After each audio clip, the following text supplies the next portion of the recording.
हे शिव शिव शंकर हर हर महादेव।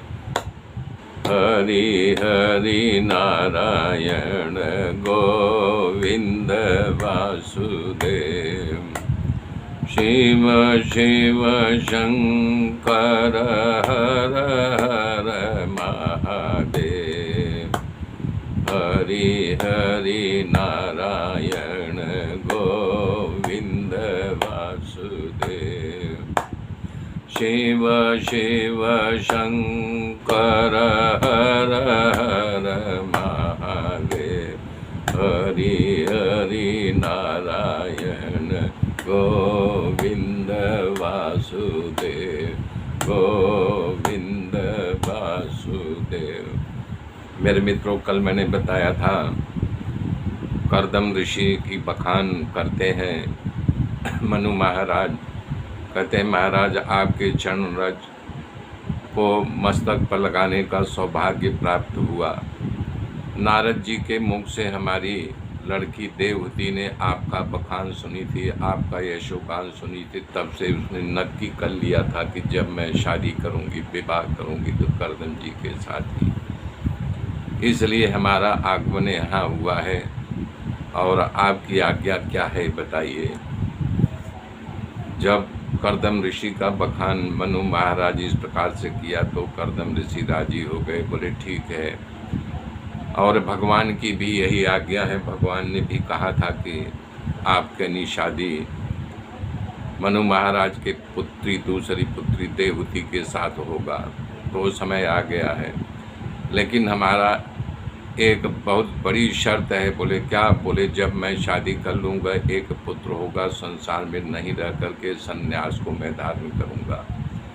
इस प्रकार की बात को सुन करके मनु महाराज ने अपनी पत्नी शतरूपा से कहा, जा करके तुम पुत्री से पूछो। तो थोड़ी दूर जहाँ बैठी हुई थी देवहूति, वहाँ जा करके शतरूपा ने पूछा कि पुत्री, तेरे होने वाले पति की इतनी कठिन शर्त है। बोले क्या? बोले कह रहे हैं कि एक पुत्र जब हो जाएगा तो मैं संन्यास को धारण करूंगा। इतना सुनते ही देवहूति बहुत प्रसन्न हो गई। बोले माँ, अति शीघ्र हमारी शादी पिताजी से बोल दे कि इस ऋषि के साथ कर दे। खुश होकर के आती है शतरूपा, कर बताती है मनु महाराज से। मनु महाराज तुरंत जो है संन्यास को धारण करूंगा। इतना सुनते ही देवहूति बहुत प्रसन्न हो गई। बोले माँ, अति शीघ्र हमारी शादी पिताजी से बोल दे कि इस ऋषि के साथ कर दे। खुश होकर के आती है शतरूपा, कर बताती है मनु महाराज से। मनु महाराज तुरंत जो है ब्रह्म विधि के अनुसार कन्यादान कर देते हैं। दोनों की शादी हो जाती है। शतरूपा बहुत रोती है। देवहूति देवहूति कह के बहुत सारा कन्यादान देते हैं, बहुत सारे धन दौलत दे करके अपने दामाद और कन्या से रजा लेके विदाई लेकर के ब्रह्मावर्त के आज पहुँचते हैं। मनु महाराज शतरूपा वहाँ की प्रजा इनका बहुत स्वागत करती है। तो इस प्रकार से काम मोक्ष अर्थ के प्राप्त करने के लिए भगवान के गुणों का याद कर करके समय को पसार करते हैं। इधर लगातार जिस प्रकार से भगवान शंकर की सेवा पार्वती करती है, लक्ष्मी जी भगवान विष्णु की सेवा करते हैं, उसी प्रकार से कर्दम ऋषि की सेवा जो है देवहूति करने लगी। समय बीत गया है। तो उस समय की कथा है जब पृथ्वी की शुरुआत हुई थी। अभी हाल की कथा है। इलाहाबाद में एक वाचस्पति मिश्रा रहते हैं, उनकी शादी हुई। उनकी शादी होकर के दुल्हन घर में आई थे। शंकर भास पर टीका लिखने बैठे, दिन रात लिखते रहे। एक रात को दीवा झांका पड़ने लगा था। तब उनकी पत्नी दीवा में तेल डालने गई। चूड़ियों की खनखनाहट सुन करके जब देखा तो हाथ को पकड़ लिया। बोले तुम कौन हो?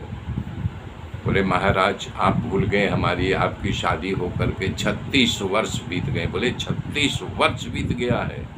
बोले हाँ, आप इस दुनिया के कल्याण के लिए ग्रंथ लिख रहे हैं, इसलिए आपको विघ्न आए, मैं सदा इसका ध्यान रख करके आपकी सेवा करती रही। वाचस्पति मिश्रा एकदम गदगद हो गए और बोले कि मैं तुम्हें क्या दूं, बोलो। तो भानुमति, उनकी पत्नी का नाम भानुमति था, उनकी आंख में आंसू आ गया। बोले मैं क्या मांग सकती हूँ आपसे, दुनिया के लिए आप लिख दिए हैं, यही हमारे लिए सबसे बड़ा है।